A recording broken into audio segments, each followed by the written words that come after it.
The opinions expressed by the host and guests in this show are not necessarily the views of Children's Health Defense.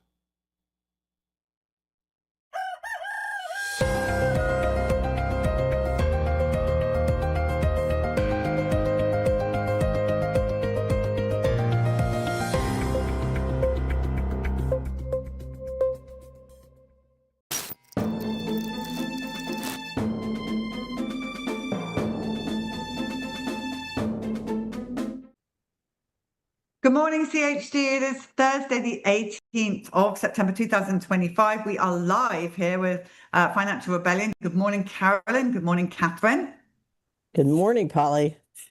Well, so yesterday was an extremely frustrating day. Viewers, for all of you that tuned into that awful Susan Monterey's lies, it was to me the worst of all the ones that we've had. I just couldn't. I had to keep calming myself. In fact, I actually ate half a bar of chocolate, which I never do, with the stress of it. It was so stressful. But here's the thing. I had to come off that, listening to that hearing for just about 20 minutes, but I had to get on another call. And on that call, so I've been on that, listening to Suzanne Monterey's and Bernie Sanders. Ooh, I mean, how much are you getting paid, Bernie? Is it really worth it for all the death? Not once did they mention any of the death or the struggles of people. All they talked about was anti-vaccine misinformation and how vaccines have saved millions of lives. What a bad person Bobby Kennedy is. And I just mention one thing, Polly. John Rappaport's lead headline this morning was the autism industrial complex. Right. I just want to finish this one thing because it's really important. It's really important. So I'm listening to all of this, which is driving me insane. Then I jump on this other call and there's a woman on the call and I said, how is your son? Because I know he's injured. And she said, Polly, he's, I don't know, 23 or so. And every day, I don't know if he's going to live or die. He just will be, he's nonverbal and in diapers, and he will just drop to the floor and have the most awful seizures where she, again, is praying over him, doesn't know if he's going to make it or not. This woman faithfully believed, like I did, in the system, in our doctors, that they go and get their medical degrees, and we did take the shot. So Bernie Sanders and all you other people that keep calling us anti-vaccine nutters, we are ex-vaxxers. We did as you asked us to do, with catastrophic results, like my friend who doesn't know if her son's going to live or die. His life is hell, pure hell. So none of this vaccine is, autism is a gift, is pure hell, and she's one of many. None of this gets mentioned in there. And Suzanne Monterey sits there lying second after second, and we have to listen to that. And just the last thing I will rant and say, I am sick of them, all of them, bringing out that 2 children have died of measles. They're lying. These girls did not die of measles. We've told them that. And still they pull it out that because of Bobby Kennedy, 2 girls died of measles. So here's the thing, Polly, because it's very, very good that it is now clear that you have a murder infrastructure, a mass atrocity infrastructure.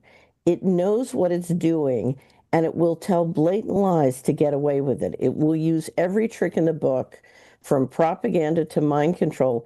They are lying, and they have nothing to back up their lies. That's the beauty of all of these different heroes. What's come out is they have absolutely no science to back up their lies. And it's an autism industrial complex. It's a great poisoning. They know what they're doing. And basically they are using every tactic in the book to now cover their tracks, and it's not going to work. So I think it's good that we're having these hearings because everyone can see that they have, it's been a complete bluff all along. And now it's obvious.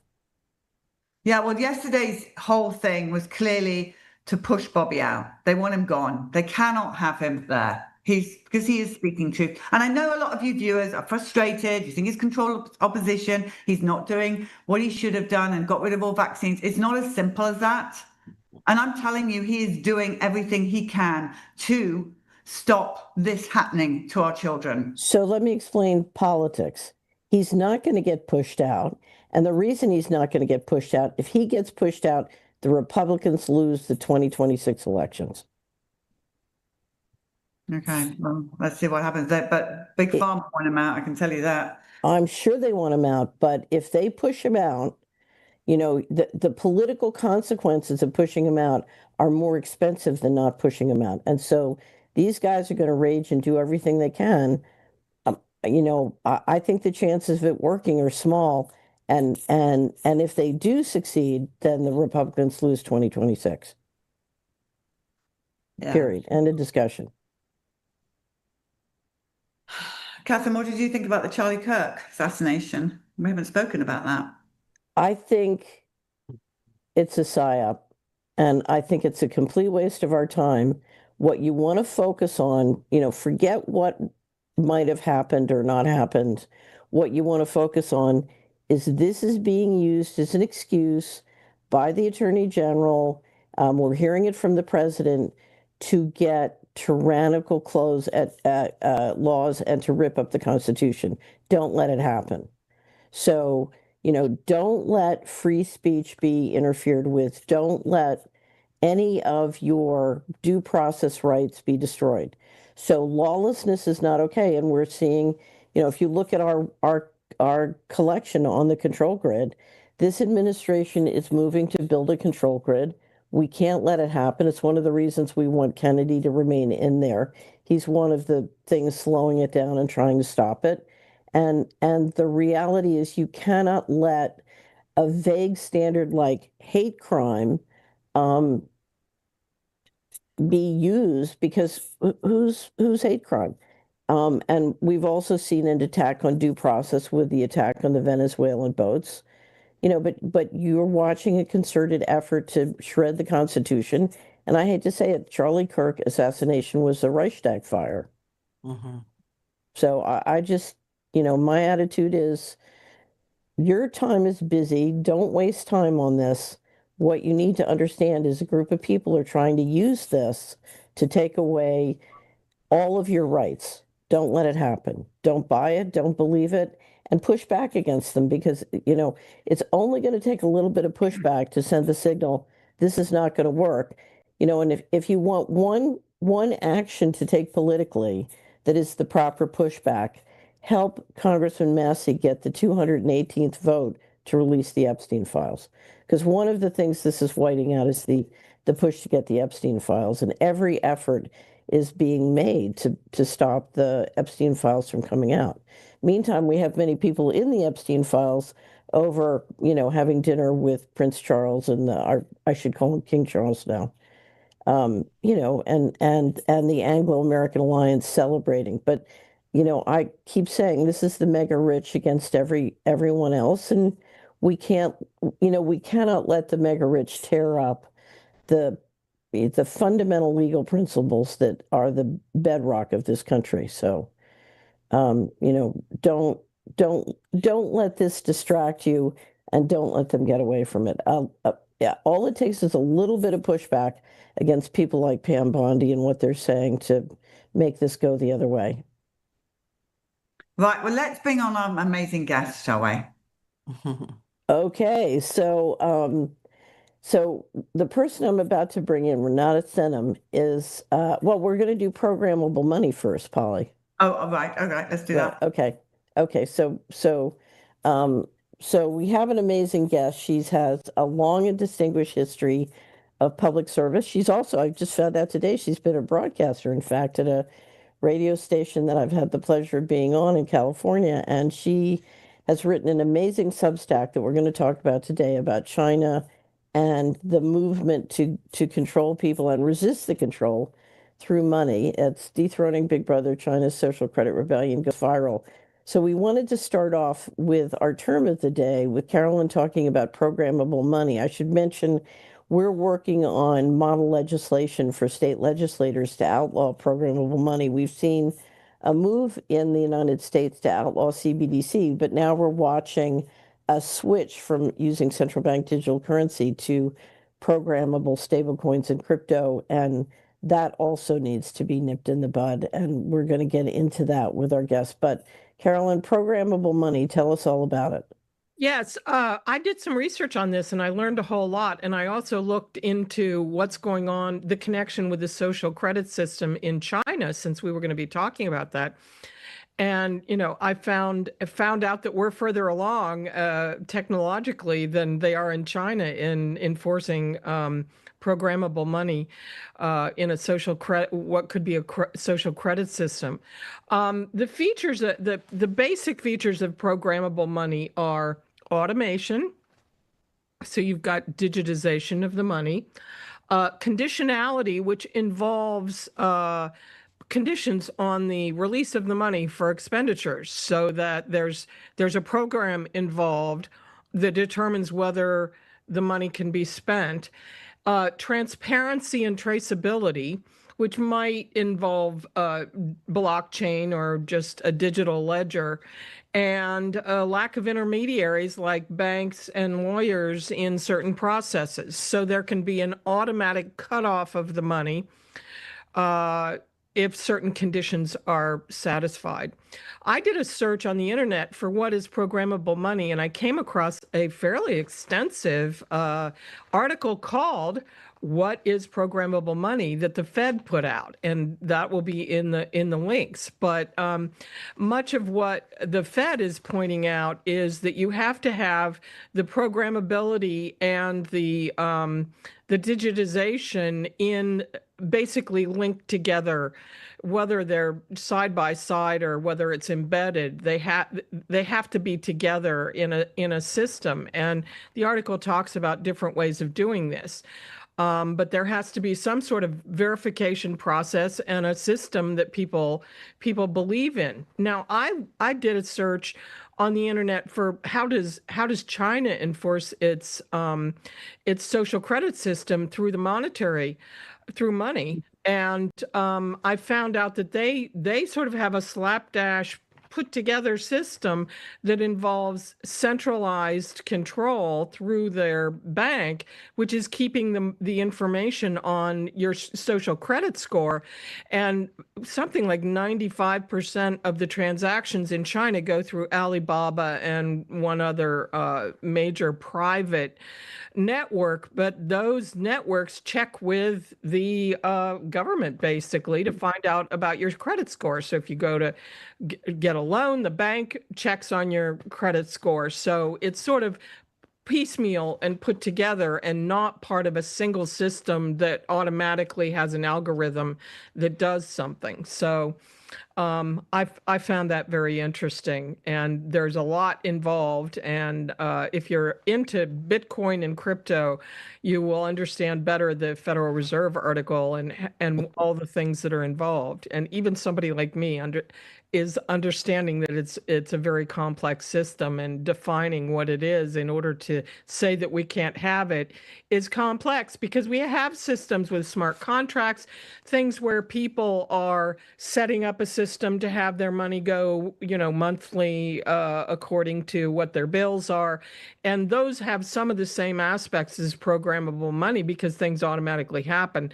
But to me, the most important thing is that the person who is the user of the money has some control over whether there's permission to interfere with the transaction that person wants. So as you know, Carolyn, my chief concern with programmable money is it takes you into taxation without representation. So the banking system can now control fiscal policy, and as Augustine Carson's head of the BIS says, they can make the rules and enforce them centrally. And Right. what that means is essentially the legislative branch and the executive branch can be replaced by AI and data centers and the bankers. So something we don't want to see happen. So let's turn. We have a great show for you today. We have a great guest. And help me with your name, Reinette. If I mispronounce it, Reinette Senum has an extraordinary person and an extraordinary career, as she's been mayor of Nevada City. She served on the town council. As I said, I just learned she's a broadcaster. But if you look at her experience, her career in government service, this is someone who has an extraordinary understanding of the nuts and bolts of what's involved in making sure we're free. You know, it's trench warfare, it's day to day, it involves a lot of nuts and bolts mechanics. And I want to bring you in and start by having you tell us the story of how you came to really fight with tyranny during the pandemic. It's really an extraordinary story, and it tells us a lot about you. Well, thank you. And thank you so much for letting me be here today. I watch your show quite often, so it's an honor.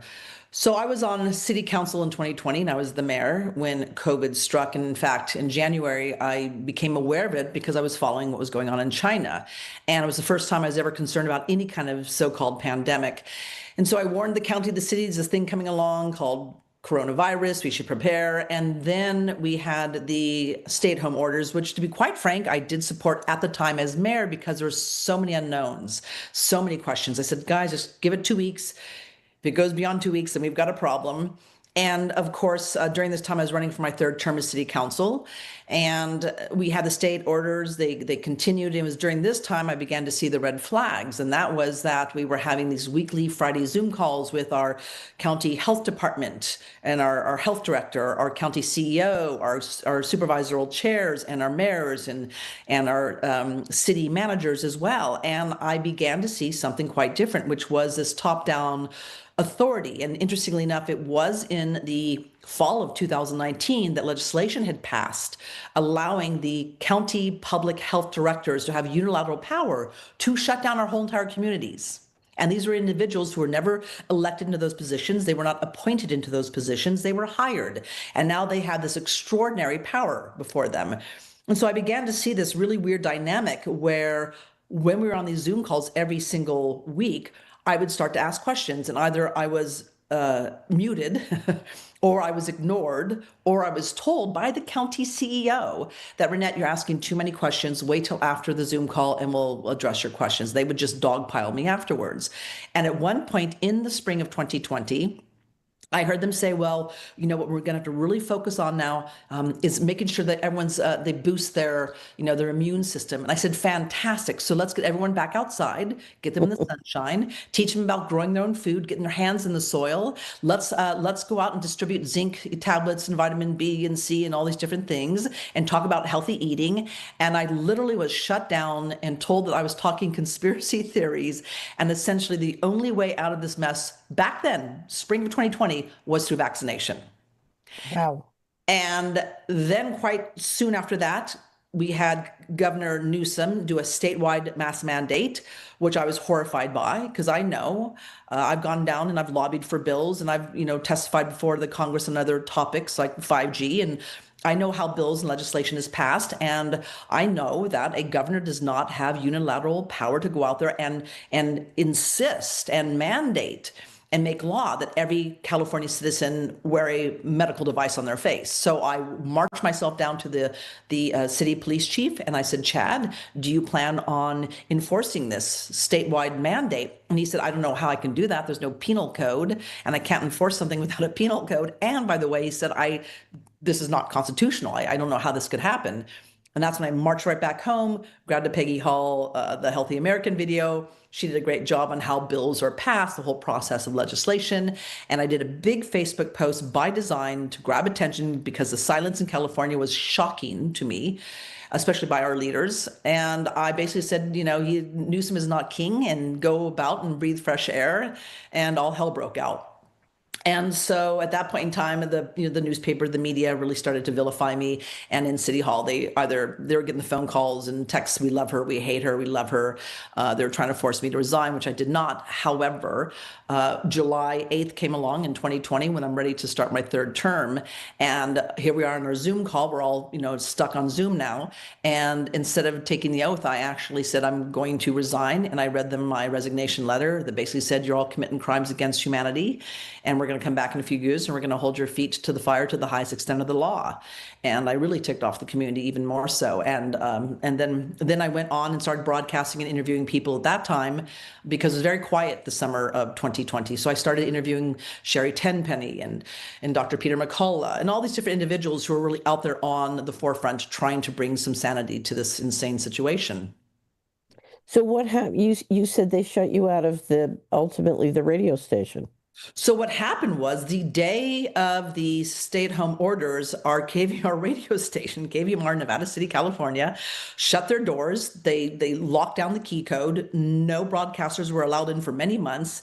And then at that point in time, they said they accidentally erased all of our former newscast shows or news episodes. All of my years and years of episodes were erased, though I do have some of them myself in my own library. And they would not, at that point in time, ever allow anybody back through the doors who did not have their vaccines, proof of vaccinations, and did not carry the narrative that COVID was real and you have to get vaccinated. And interestingly enough, at that time, our radio station did pair up with RAND, Research and Development Company, to do this story on the false narratives versus real narratives and how can you tell the difference. And we want Reinette to speak with the RAND CEO. And here are all the questions, Reinette. We're like 20 questions, and they were very clearly data mining my experience and my community to get this information from our town. And it was really interesting because they said it's really unusual to have an elected representative who does not go along with the official narrative. And what are you thinking? Right. I said, well, I'm thinking for myself, first of all. And it was a hellacious time, to be frank. It was quite hellacious. So, and I want to underscore, because I was out in Nevada City with, I don't know if you remember Chamba Lane. Oh yeah, Chamba. I took his time slot. Did you take his time slot? And I'll never forget, we did an event in Nevada City and I met Utah Phillips. I couldn't believe I finally got to meet the Utah Phillips. And that was a remarkable station. Yeah. And it had a remarkable audience and it had a remarkable reach. And the idea, that's like burning down a library to shut that down and delete the archives. I can't imagine anything so horrible. It actually, ironically, it kind of reminded me of the Cultural Revolution of China. Right. You're erasing all the culture, all the history, all the color, all the art, all the nuance and the history. And Utah Phillips' widow actually lives right next door. Utah used to live right. Oh, really? Yeah. Small world, but nonetheless, he was an iconic figure, and it was shocking that they took. I took such pride in Nevada City because Nevada City was a town of activists, environmentalists, and social justice warriors, and there have been times where I, made a big splash on social media, and the media would come after me, and all this town would get on their keyboards and fight for me because they knew what I was fighting for. And COVID was a very different situation, but we were extraordinarily powerful. We knew how to go down to Sacramento. Right. Legislators to author bills and pass bills. And so that is completely gone. The buildings are still here, but that spirit of the community, those individuals, it's not the same. So it was targeted and destroyed. I just want to mention, because I want to turn to China. Utah Phillips was the man who said, the planet is not dying, it's being killed. And the people killing it have names and addresses. That's very right. That's yeah. Yeah. Speaking of Susan and Bernie. Anyway, let's turn to China. You did a remarkable Substack, and that was what inspired us to get you on. Tell us what happened, how you came to write it. Tell us what it says. Well, I had been watching China for quite some time. And when I was a broadcaster in KVMR in 2017, I was doing updates on this thing called the social credit system. And it was all theory back then. It had not been institutionalized or really rolled out yet. But I'm like, look at guys, this is the plan. This is how they're going to lock us all down. And so I was already privy to. Should we look at the video you provided in the Substack and so we understand what social credit is? Yes. Okay. Let's go ahead and do that, Lou. Social credit system is basically an expansion of money or a new kind of money. When you think about traditional money, gold coins, dollars, even bitcoins, they give value only to specific parts of human reality. Right. Some things you do, like you work, you gain money, you want to buy airline ticket, you pay money, but other things, you go visit your friends, you go visit your grandmother, even you throw trash in the street. Mm-hmm. This is no monetary value. The idea of the social credit is to monetize everything, to give value to every single thing you do in life. And this is your score. Mm-hmm. So even things that traditionally were not about money, they're about reputation or status. Suddenly you get precise points for them. And also anything you want to do, you need to use your social credit for it. So again, it has positive potential in some regards. It could create the most totalitarian, again, systems in history, where anything you do impacts your ability to get a job, to gain a loan, to travel. And in a way, you see this not only in China, you see it all over the world, also in the US. This because it's a function of surveillance. That traditionally only some areas of life were monitored and surveyed. And even in dictatorships, there was privacy. If you live in the Soviet Union, so the KGB can't follow you around all the time. They just don't have enough agents. Right. They tried, but they try, but you have 200 million Soviet citizens. They don't have 200 million agents. Now, you can monitor everybody all the time. You don't need human agents or analysts. You have the computers, smartphones, cameras, drones, microphones everywhere, and you have the AIs analyzing all the ocean of information. So this creates the potential for total surveillance. And it can take the form of the social credit system.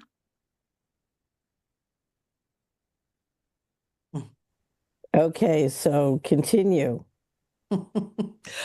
So this is our future. And what we have now is China is ahead of us. And what's really fascinating is I've been watching them, and I have a dear friend, Mara. Her father was a senator and an ambassador to India. So she's very keyed into India and Nepal and even China and the CCP. So I get a lot of rumblings from her. I'll ask her every now and then, like, what do you think? What do you see?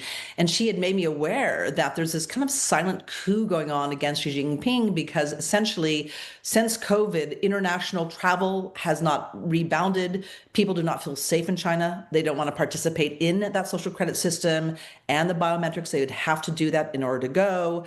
And so there's a lot of economic things going on that people aren't happy about. Now, what's really interesting is I did get a report that there are a lot of people who are very quietly rejecting this digital yuan. Now, in the cities, WeChat, Alipay, those are all being used like crazy. And so you're not going to really see any pushback as much in the cities. And if you do, it's very, very quiet. So I do have individuals who have gone to China. They're like, hey, Reinette, everything has to be done by our phones and it's all digital. There's nothing you can do about it. But I also know that we'll look at you're an American, and more than likely, if they do have an underground, economy going on, a black market, you're probably not going to be privy to it because you're an American. So, but where we're really seeing the fissure and the cracks are actually in the rural areas, which is not a surprise to me. And like many times you said before, Catherine, the cities are going to be the hellscapes. The cities are where it's going to be the tightest controls. And these are also people who have been conditioned for generations over that cultural revolution. And some people like it because it keeps the city clean and it makes people stay in line and they have control until things go sideways. And so what we're seeing, however, is here, even in China, they don't have complete total control. In the cities more so, though there's that underground market, the black market, but really in the rural areas, they don't have the reception, they don't have the connectivity. They have older people who remember the Cultural Revolution. They remember life before everything got wiped out, the history and the culture and the color and so on. And they're not buying in, and they don't want the surveillance. They don't want the government intrusion. They don't want their money to expire or to be programmed. And we're very similar here in America, where you have people in the city who are more than likely just going to go along with it. We saw that with COVID. We saw that. And you're going to see the same reflection with this digital currency if it happens here in America, which is in the cities. They're going to go along with it, and they're going to have a lot more lockdown and control. Whereas when you get into the rural areas, you don't have the connectivity. Our power goes down all the time here in rural California. We will sometimes lose power for days, if not weeks, which Right. means the entire economy would crash. And so these are hiccups in the system. And I said, like the 100th monkey, if we have China and they can't get complete control of all places China, that gives us hope for the future. And if we have countries like China, where right now you have airlines who are canceling flights, like 90% drop in international tourism because people don't feel safe there. They don't want to be part of it.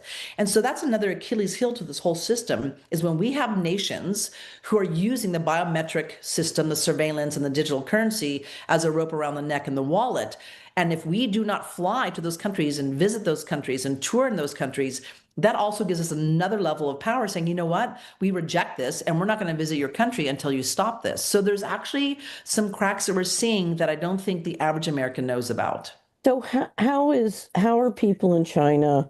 So we know that the CBDC, which was really a prototype, has not gone well, and a lot of the electronic money that's really working is through the private services like Alipay. But how are they using barter? Are they using cash? Are they using, what are all the mechanisms that they're using to circumvent? From what I've heard is they're still using cash. There's still cash, especially in the rural areas, and there's a lot of bartering for sure. So, I mean, they're going to do the old ways, right? They're going to be doing what they've done for thousands and thousands of years. So there's, in any country, because I've traveled a lot around the world, no matter where you are, in whatever nation, there is always a black market, always a black market. And you have got to understand that whenever something like this pops up that is so controlling, you're going to have a very, very strong black market. And I don't think the average tourist or American visiting China is going to see that black market so easily, especially because the controls, the mechanism, the spying on citizens. It's in smaller towns and smaller areas, people know each other. So there's a trust factor. And you talk about the trust, which is so you have to have a circle of trusted fellows and friends and family around you. Well, that's much more difficult in the city. It's much more easy to do it in a rural area because some of these individuals have known each other families have known each other for, generations, if not hundreds of years. So there's more of a trust factor as well. So it's going to be something that's going to be very, very cloaked and not easily and readily available to the average American. Well, there's no doubt about it. Where you have strong families, it gets much harder to institute this kind of control. Yes. And that's in rural areas. It speaks a lot to rural areas and smaller towns. Whereas in the city, you're going to have a lot tighter noose for sure. Right. Carolyn, any questions? Well, I just thought it was interesting because we tend to think that China has a social credit system that's way ahead of ours. But there are a whole lot of kind of sneaky things going on that contribute to our system. And those are being documented data-wise by private companies. I mean, Amazon and, all sorts of private companies that are kind of in league with our government. So we may be actually further advanced in some respects in this process than they are in China, which depends upon a central government enforcing it all. It's easier when there are when all different aspects, private companies in your life are enforcing this, than it is something that's dependent upon one central place. I mean, does that make sense to you, Reinette? Oh, 100%. In fact, I have no doubt that the US government and Silicon Valley have been closely watching China. As I said, this is the thing is that they're watching them, and whatever their strengths are, they're paying attention to. Whatever their weaknesses are, they're paying attention to. And so they're using that as not only their playbook, but an example of like what to do and what not to do. So, and also what we have here is we have this partnership of private-public sector, which is quite scary, that we're losing. I mean, I believe our government needs to be pared down anyway, and less intrusive, actions on their part. However, they're literally giving over the government to the private sector, which is very, very scary. And that's why I wanted to educate people too, to say we don't need to go into fear, but we have to have a certain level of awareness. And one of the best things you can do, which is what we're seeing in the Chinese, citizens, and they've been through the ringer, is that you just simply don't go along. And as I mentioned earlier, before we started recording or going live, is that back in 2014 here in Nevada County, Western Nevada County, I did start a time bank, and we operated that for 6 years. And that was just a time for time exchange. We had hundreds of members and thousands of hours were exchanged, and it was extraordinary. And it made me realize that if things do fall apart, we actually have a backup plan that we can literally start up immediately with a notepad or a little black book and a pen. And so these are some of the things I was kind of testing out over a decade ago because of my concern with just this social credit scores, private public partnerships coming in and totally taking over our government. And then of course the surveillance system that's also connected to this point system essentially, and programmable money that could also expire. And so I've been working out for years now, what are some of the backup systems we can put in place, and what are some of the weaknesses and the Achilles heel that we are actually seeing currently in China? And there's a lot more than people realize. So let me ask you this. If you have read the Genius Act, and we have a great article on the Genius Act on Soleri that describes this, rather than doing a CBDC through the central bank, you're essentially taking mostly the large banks, but you could end up with companies like Amazon issuing stable coins. So you have many issuers of stable coins, but they all have to essentially lock and load with a system that comes through Treasury that is supposedly for know your customer and money laundering and other compliance. And if you look at that mechanism, it looks to me like it can be used to basically bring in the full power of what they're creating with Palantir in terms of data analytics and implementing a social credit system. Now, they're very careful on how they're describing it. They keep trying to describe it as know your customer to stop crime. But if you look at what is needed to do those things, it's far more invasive. And so one of the questions we're grappling with in terms of legislating against programmable money is how do you look at that know your customer money laundering game and in the face of it stop programmable money? How do you do that as a legislator? Well, I think the one thing you have to do is you have to ensure that cash is always king. You have to legislate for cash, essentially. Right. And as long as you have an option, that's all I really care about. If you want to go into that system, then God bless you, good luck, go do it. But you have to allow that space for cash. And to be quite frank, I do not see, Catherine, how they're going to be able to push this onto the American people, because there's so many of us who live in the rural areas where power is not always available, the internet is not available, cell service is not available. I mean, just that alone. And granted, I did watch them roll out the backbone to 5G during the lockdowns when I was mayor. I saw the utility trucks coming in 2.5 hours every single night, just pole by pole, extending this during the lockdown. And I found out this was happening globally. So they do plan on pushing this out into the rural areas and trying to have that connectivity, but they've tried and it's still not working. So I think really it's always making sure that you want to go and do this, you can do it, but cash is still king and it's always readily available and it must be accepted tender. So what the Brits have done have come out with essentially plastic money that essentially with QR codes or chips can be digitized. So part of making sure cash is king and we preserve cash is that as a technical matter, cash is not digitized. 100%, 100%. And as long as you have that option, and again, you're going to have people in the cities, we're already watching this, which is shocking. They just throw out their little iPhone and they sit there and they pay with the iPhone, and some people are paying with their hand, and you're like, you've lost your minds. You have no idea what digital prison you're putting yourself into, and they don't. But as long as that cash is still readily available and it must be accepted. For instance, it's really fascinating. It seems to always start with the airlines. But with the airlines, they were the first ones to go cashless. They were the first ones to ban smoking, which is a great idea. But now they, of course, say, sorry, we do not accept cash. And this has been going on for quite a few years. That must 100% be illegal. When somebody hands over a dollar bill, you're required by law to accept it. So it's really interesting. We do monthly briefings at Soleri for legislators, and now we've opened them up to the public.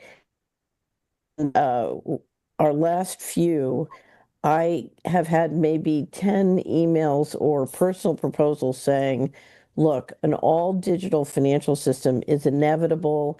It's going to go that way. And we have a plan of doing crypto that can be private. Now, it's interesting. There's a big debate out of FinCEN because FinCEN is applying the Patriot Act to stable coins and crypto and saying no private transactions allowed. So not surprisingly, but what I say to them, because they say, look, cash is old, it'll never, it's inevitable, it's going to go away. And, so instead help us make this digital system better. And I just laugh and say, cash is not going away. It is not going to 100% digital because if it does, we are in a digital concentration camp. And the notion that you can make it work is absurd. And so there needs to be this voice of, stop it, stop that programming that we have to go 100% digital and it's inevitable and there's nothing you can do. It's completely ridiculous. Well, and also I go back to, the human spirit. There's a lot of individuals, people in the cities, because I've lived in the cities and I've lived here in the rural area. And in the cities, they're much more highly focused on their career and money and progressing and getting along and it's just it's just a very different zeitgeist. Whereas in the rural area, people live in the rural area because they want to be left alone. They don't want government interference. They don't want people to know their business. They want space around them. They want their privacy. So you're going to have a massive, massive rejection of this type of digital currency in the rural areas, as well as we also know, especially here in California, where Newsom is king, that the power grid goes out all the time. It goes out all the time, and not just for days. Sometimes it is literally for weeks, and we're sent back to the dark ages. So am I to assume that during those times we cannot have any kind of exchange going on? It's actually impossible. Right. And I don't know if you've seen some of the Scandinavian central banks have come out and said, in response to seeing what's happening during disasters around the world, that it was a mistake for them to try and extinguish cash, and they're gonna take cash back. I think it's a lot of sociopaths and psychopaths' wet dream to have this kind of control. Seriously, I think it's a dream. And I think that the more that we realize and reckon that this is actually impossible and not be afraid of it, because it's been a great concern of mine for many, many years. And I think that we need to realize there are cracks that if they cannot and completely control what's going on in China, and everyone is watching China, and there's no other nation that has the boot on the neck and the wallet like China. And if they don't have complete control over China, then we need to let people know, like, hey guys, we're winning. There's something going on here. And that is the poster child for this system, this digital prison.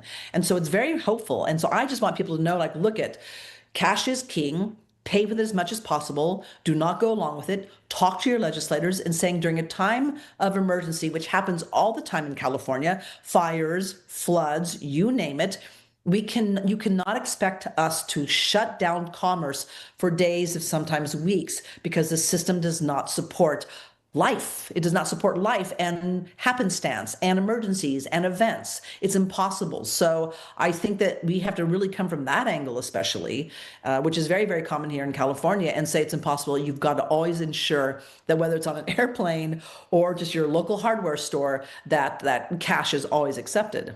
Right. And that is going to require, some states have done a lot to preserve cash through legislation, but we need to do a lot more, and it's why we have model cash legislation at Solari. And if you're interested, you check out our financial transaction freedom website.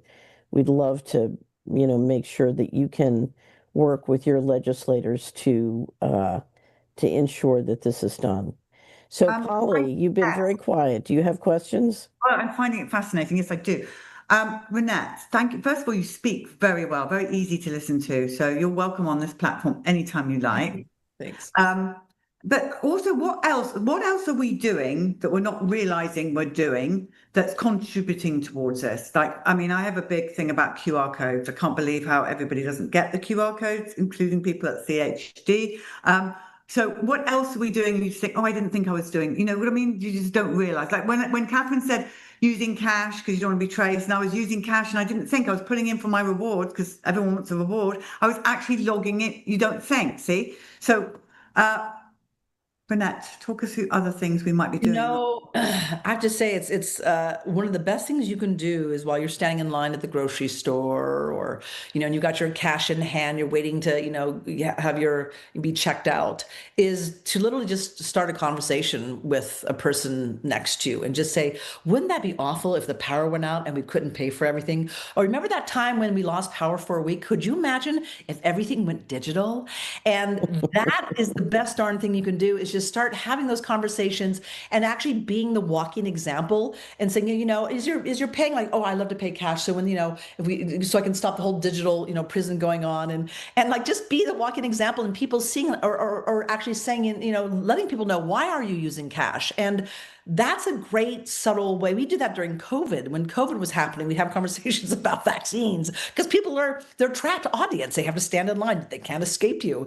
And so I actually just really be the walking example. And again, QR codes. When you go into a restaurant and they have a QR code for your menu, that's when you just say, no, I'm sorry, I don't have a phone. You have to give me a menu. Do not make it easy for them. Do not make it easy for them.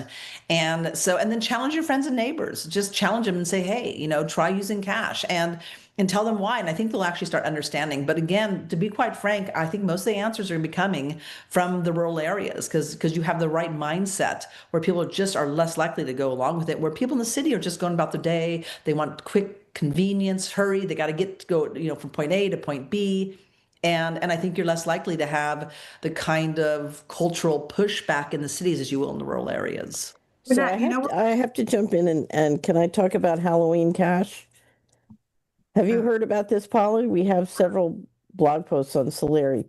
Susan Luchas is a wonderful leader who left Silicon Valley during the pandemic. She got run out of California, took her daughters to South Dakota because she said, I am not going to have my kids wearing masks. And so she was in Silicon Valley, got online, looked at where you could still go to school and not have to wear masks. And so ended up living in a motel in South Dakota for 2 months until she and her husband relocated and bought a house there. Anyway, she points out in South Dakota, there are 1 million citizens of South Dakota. Polly, I want you to guess how much money gets taken out of South Dakota for credit card fees in a year. 1 million people. I wouldn't even know where to start. $700 million. Wow. Think about what $700 million could do, because talk about rural. Most of South Dakota is a rural area. Okay. So Susan's goal, and if you come to the Financial Transaction Freedom website, we have a section called Team Cash, and you can find a wealth of resources, including these here. But what she said is she said, I've got to get as many people talking about cash. I've got to get cash in the headlines. I've just got to get cash back into the consciousness. And so one of the things she did, and she's done it for 2 years now, and we're promoting that everybody did it. She made little stickers that you could put on a dollar bill on why you should use cash. And it says reasons you should use cash, 1, 2, 3, 4. You can print them out on your printer and stick them on a dollar. And so what she did for Halloween, because she's real big on fresh food and healthy eating, she said, giving kids sugar is just going to poison them. What I'm going to do is every kid who comes to the door is going to get a dollar bill and a Constitution of the United States. And Nice. she has this thing she wears called "It's Cash is King," and she's got the king's hat and the drape down with all the thing on it. But what she says is, if you give out dollar bills to the kids instead of candy, you will be the most popular house in the neighborhood on Halloween, because apparently kids like getting cash more than they like getting candy, or at least certainly from one. And so she gets a couple of $100 bills and hands them out. And she says, what happens is the kids really go home and try and persuade their parents that they should use cash. And so imagine you give out 100 or 200, or Susan this year is probably going to give out more than 300, and they're all running home and persuading their parents that they should use cash. And I think this is a great way to send the message viral. That's a Absolutely. great idea. So if you go to Team Cash, we have all sorts of information and commentaries on how to do, and you can download the label and print it out, et cetera, et cetera. So Well, we had some restaurants here in Nevada City that they were paying $30,000, $40,000 a year to the credit card company. Right. And you know something, in a situation like the pandemic, that's the difference between making money and losing, it's the Oh, difference between profit and loss. oh, and you have what's called the economic multiplier effect, right? So all this money is now going out of the community rather than circulating around locally for 7, 8, 9 times. And so I don't think people realize the devastating effect. It like literally deflates our economy. And so this restaurant for years, it made a decision. We're no longer taking credit cards. We'll take checks, we'll take cash. And they did. And so they trained the customers. And if you come in, you get your bill after eating, you're like, oh my gosh, I don't have a credit card. Like, okay, we'll just wait, stay here and come back and get us some cash. But they actually trained us and they saved $30,000 to $40,000 a year. So even they maybe lost some business, they didn't lose really. Their place was thriving, but they're like, sorry, and that was the difference. That's what helped.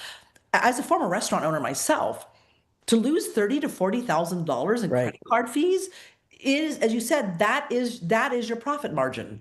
That's your profit. So I lived part of the year in the Netherlands, and two of my Solari team were doing a bicycle tour of Friesland, which is the northern part of Netherlands, and they stopped and got some raw milk from one of the farmers who basically had a bowl with a lot of money in it so that they could make change.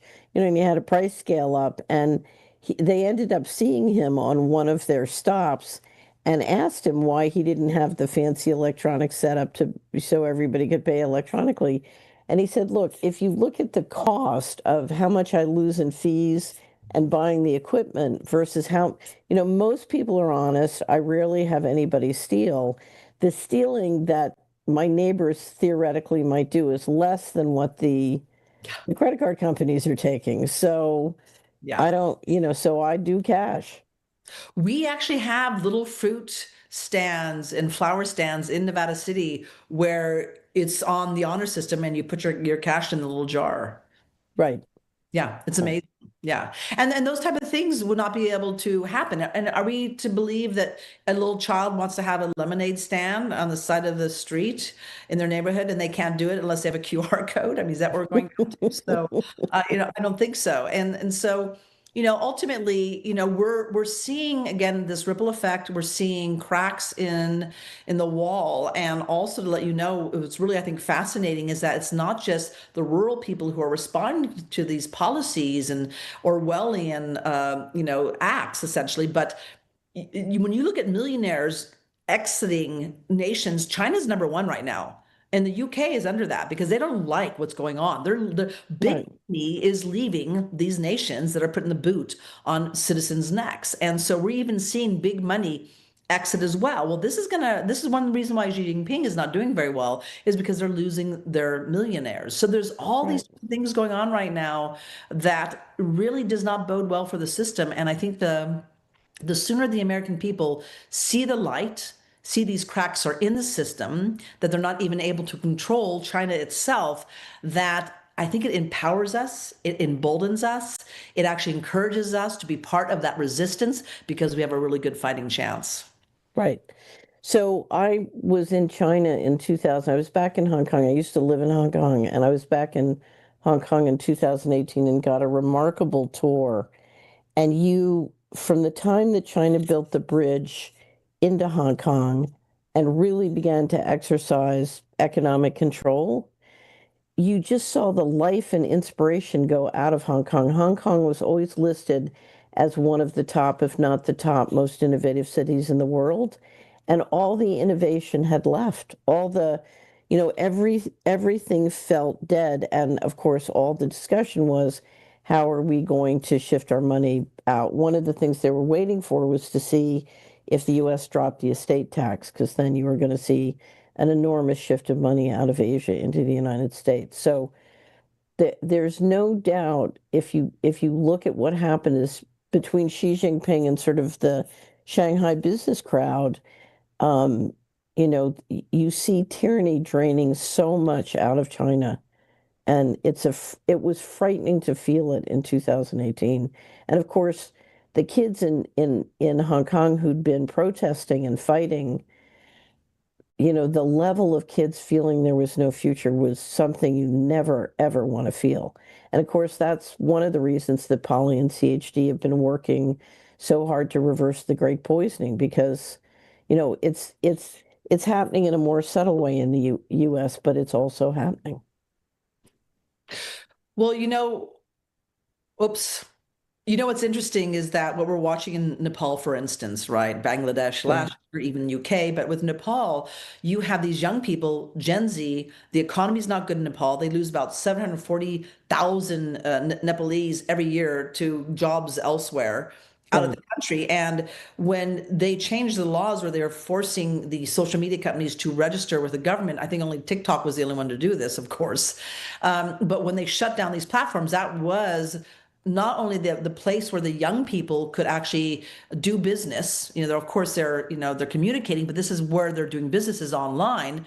That got shut down, so they lost their way to make any kind of money. And then also the level of corruption for decades. I mean, the nepotism. In fact, they call them nepo babies because the nepotism is so bad and being flaunted on social media that the young people, Gen Z, they rose up and of course they burned down, the sort of essentially the Supreme Court and their, the House of Representatives in the palace. But it started with Gen Z, but then the other generations joined in as well. So it was not just the Gen Z. They just kicked it in. So I think that you're going to be seeing that, because this is the thing, folks, is when you have nothing to lose, that's when things get dangerous. And, Right. and when we get to a point here in America, if they try to force any of this on us already, look what happened with Charlie Kirk. You now have this young generation, it's their JFK moment, and they're rising up, questioning, looking around, saying, why do we not have a future? Why is our dollar worthless?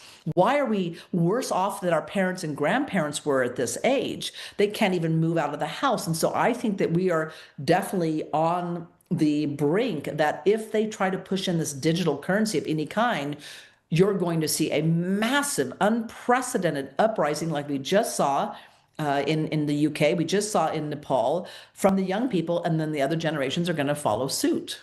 So I will say this, if you look at the stablecoin strategy, the stablecoin strategy is to promise lots of profits. So there's going to be, the effort here will be done with much more honey than, with force. And if you look at the hate crime propaganda that's being promoted by the Attorney General, it's a little bit trickier. It's a little bit more subtle, but it's so there's a lot more sweetener. There's a lot more honey to the sort of the control push here. Yeah. But so it takes a little bit. It's a little bit more of a subtle push. Yeah. Which is why we have to be careful. But it's the same thing. One of the things I just want to mention is, in all of these different pushes for central control that we've dealt with over the decades, or what you dealt with during the pandemic, we're always listening to what I call magical thinking. Mm-hmm. And the magical thinking comes with the lies. So if you listen to the lies that Polly was listening to during the hearing when she had to eat all those chocolates, we're reaching a point where I'm seeing so many people realize, oh, here come the magic lies again. I'm not buying it. Mm-hmm. There's a new step up in the sort of BS immune system, and I think that's exceptionally positive. Carolyn, you have your hand up. Yeah, I just wanted to mention, imagine if the government benefits are paid in the form of programmable money. And if you're required to use programmable money in order to pay your taxes or have any interaction with the government. And we're seeing Trump announced that if you boycott Israel, you can't be a government contractor. So we've got a whole lot of things happening where the executive is exercising power through means that are not legislation. And so, Beware. Okay. Well, the fight's on. We're going to win. Polly, any last words other than, so we just have to thank you tremendously for a great show. And Polly, I think you've got a new potential broadcaster here. Yeah, well, I know. I'm saying. How do we follow you? I mean, I want to know more about what you're doing. And it says Save Our Skies. Thank you for that as well. So tell us how we can follow you. Best place would be with Reinette Senum's Foghorn Express. .substack.com. So if you just put Foghorn Express in there, you'll get my Substack. I do updates, I do political commentary, and also with Save Our Skies, I've got a petition for rulemaking we're editing right now, and we'll be submitting to the EPA, Cal EPA, which is a game changer in the geoengineering fight. And I've been working on that for many, many months, this petition for rulemaking. So that'd be a great thing to update people on. So Reinette Senum's foghornexpress.substack.com is the best. Reinette, are you available to discuss the geoengineering? Oh, absolutely. In fact, yes, I'd love to. That would be great. I can send you the petition for rulemaking. It's a jaw dropper. I have to tell you, you're okay. I would love back on again. Send it to us. I would love to see it. Okay, fantastic. But we're out of time now. But Reinette, thank you for everything you have done and are still doing for us and for the future. We totally. I was blown away by everything today. It's just fascinating to listen to. And Catherine and Carolyn, as always, thank you for an amazing show. We'll be back next week. So goodbye from us all. Thank you, everyone.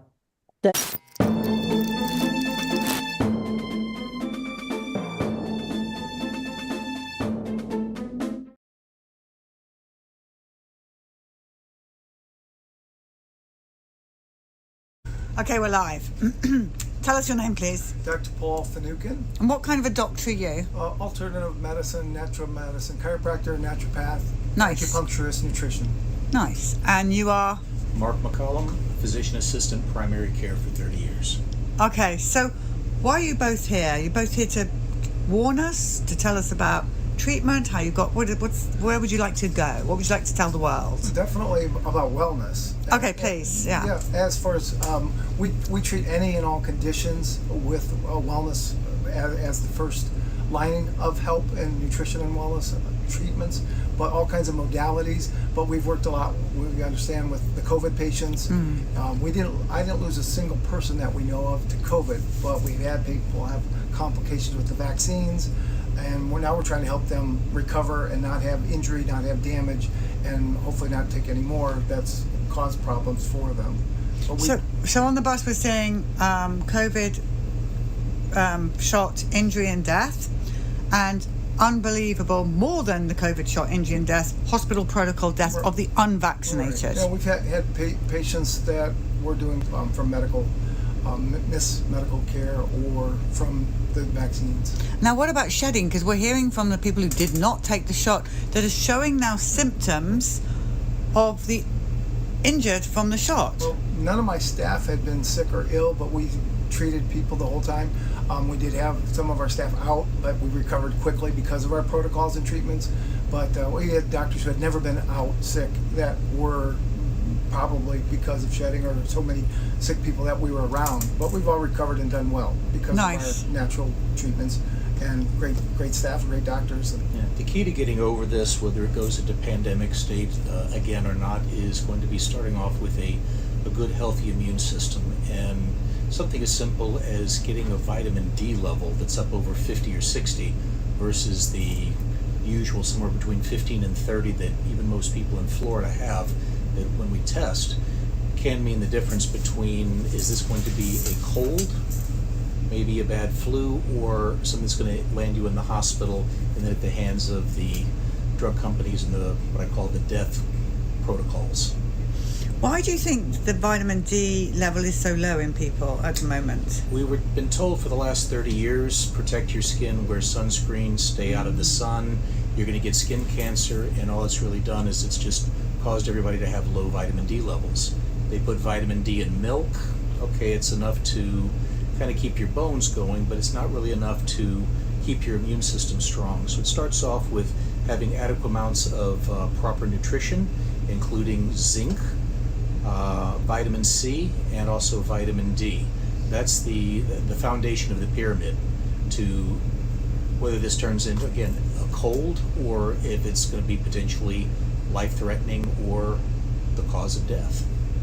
What do you think is happening with this whole white lung pneumonia in children? We think from experience that they are now targeting the unvaccinated child. So we have this situation where all the scaremongering news, pneumonia, all around the world, coincidentally, every child, and it's all about get vaccinated with RSV, COVID, and flu. Pretty sure within a month or two, the hospitals will be full of unvaccinated children. Myself and my children, 5 children, we've never had vaccines. I'm 66, never had a shot of vaccine, and they're exceptionally well and healthy. And we try to help patients learn and live that way. So what I'm saying is, we haven't been vaccinated. I've never had a vaccine, never will, and we've been very healthy. And we see every teacher that my children had, they said how exceptional they were. They're just healthy kids. So we know the health of the unvaccinated. So what I'm trying to help here are the people that are still brainwashed, like the military groups and all those other mummy groups. They're all freaking out right now about the white lung COVID pneumonia in the children. And so how do we break through to these people to not rush their children into hospital? So the ones that are partially vaccinated and they want to stop, but they're so scared of your children. It's fear tactics. Yeah. It's all misinformation and fear. They'll tell you, if you don't get these vaccines, you're a bad mom, or you're a bad parent, or you don't love your children. You would rather have a dead child than a vaccinated child. And they use fear and misinformation because they're told to. They're mandated. If they work for a hospital system, that's who pays their paycheck. If they go against the grain, even if they feel otherwise, they know that they cannot speak out against the vaccination program, because to do so would be cause for termination, now, whether they believe it or not. If a child in today's age dies in hospital and is not totally up to date on vaccinated, that child is classed as unvaxxed. So this is how they're going to be reporting on it. Right. So they've had vaccines, but they haven't had. They just haven't had the recent RSV, COVID. Right. So they're saying they're unvaxxed. So I'm sorry, you're unvaxxed. You're not to that. So that's how they class it, unvaxxed, according to the nurses, pediatric nurses, and doctors that we speak to. That is the protocol now. Injuries aren't being reported. We have patients come in on a regular basis that they've told their medical doctor that I've been sick ever since I had the vaccine, and it's not being put in their chart, and the doctors aren't acknowledging it. And we see that continuously. And still pushing the COVID shot. Still pushing the vaccines. Yes. And take a shingles and a pneumococcal, whatever it is, while we're here. Right. And a flu shot. Yeah. How are we going to break the cycle of this? Education. It's exhausting, though, isn't it? People have to know that they have options and that they do not have to be forced into taking these vaccines. You can go to school without having all of these vaccines. Yeah, like I said, all my kids and grandkids have been in public school, private school, and they weren't vaccinated. Do you have any autism in them? As far as, no, my kids are healthy. There's not. Do you have any paralysis? No, none of my kids have had any serious illnesses. So, yeah. It's just undeniable, isn't it? Yeah. Well, when you see areas where there weren't vaccines, and all of a sudden vaccines are brought there, more and more problems are occurring. Have you guys read the Vax Unvax book by Dr. Brian Hooker? Okay, I'm giving you both a copy of that. Yeah. You're going to love it. Like that. Yeah, sure. Yeah, you're going to love it. Right, what else do you want to tell the people? Well, we have a very wellness-orientated practice for family healthcare and all healthcare. We do a lot with clinical nutrition, IV nutrition, regenerative medicine. We work a lot with athletes. So we want to keep people healthy, and we have what we feel are the best natural protocols and other treatments to help people stay healthy or regain their health when they're sick or injured. And when they do get sick, if they need it, we also use the FLCCC protocol, and we do treat with ivermectin. It works. I've treated over 750 cases with COVID, and I beat the national average. I've had 0 deaths. Nice. So it is treatable. It does not mean a death sentence if you get it, and people typically will get it one time, and if they keep their immune system strong. I've had COVID one time myself. That was 2.5 years ago. I had Delta strain. I still treat COVID patients. I treated 2 today. I don't get sick. My immune system stays strong, and I'm not really fearful of getting COVID again. If I get it, it's going to be a cold. We'll get over it. I'll ask a question. Do you think COVID's real? Here's what I think it is. I think it's another. Every year we have different strains of flu. It mutates, and it's always a bit different. And yet we had no flu, and we had this so-called COVID. I do not buy it. Yeah, they said COVID was the cure for the flu. Yeah, we had no cases of flu that year because the hospitals were getting paid if they reported COVID. Well, the whole thing is just so dark and twisted, and we've got to, there's just death. Everybody you see in here now is dead because of a vaccine or because of hospital protocol. We have more pictures we haven't even printed off and put on here. I mean, what's it going to take? What's enough? Like I said, we constantly... People are going to have to say enough is enough. And they're going to have to say, no, I'm not going to roll up my sleeve. I am not going to be a lemming that's going to be led over to the edge of the cliff and jump because I'm afraid you're going to push me off. Yeah. It's fear. Now, do you guys work in Naples here? We work together. Yeah. So this, I have to say, Claire, this is Claire here, and I are compiling a list of our favourite places in America, and you guys are right up here. We like it here. It helps. There's this place right here. Oh, yeah. Yes. But you've had some of the worst injuries we've seen, by the way. But it's the really, really strong people. There's a lot of good caring people here. Naples going up to the top of the list of places to move. They don't want us all moving here. There's that. Right. But I have to say, what an amazing place it is here. Yeah, it's a great place for a family, and but we have a wonderful idea about health and wellness. So one quick question that the Children's Health Defence bus team has, nothing to do with doctors, but because you live here, why are people putting nets over their swimming pools? Please tell me that's not for crocodiles and alligators and whatever Florida has. Well, we have a pool cage to keep out bugs and debris and dirt and leaves in the pool. So it's just a thing Florida does. Yeah, I mean, I've never seen it anywhere else. If I didn't You have keep a pool, the mosquitoes out, otherwise at dusk, the mosquitoes will carry you off. Yeah. So while we're in our Airbnb, we shouldn't freak out that alligators and crocodiles are going to come eat us in the night. Okay, thank you. But if someone has a netting or something over their or a screen around, it's to make sure that you are compliant to keep kids children are safe, so they're not going to wander children from wandering in and then falling into your pool and drowning. It's like the whole of the gardens are netted, is what we're saying. We call it a pool cage. Yeah. Okay. Very interesting facts as we go around America. We are learning. Anything else you want to tell the people? If they But where can they follow you? Well, as far as we're Alternative Health and Healing Center and Integrative Medicine, we work together. And if they want to know anything about health or wellness, we're a very good group of practitioners and have health and wellness as our first concern for each person. First line is health and wellness, and then when you are sick, we'll get you through it. And if you've been injured either with the vaccines or long COVID, we have treatments that are very effective as well for that. Yes. So Alternative Health and Healing Center, Naples, Florida, and Integrative Medicine, Naples, Florida, we work together. Thank you both for everything you do for the children, for the future, for the people. We wish there were more doctors like you both. So thank you, Thanks for having us. And just a joy. And I think everyone's going to put you on speed dial as we go through the next few months. But thank you both so much.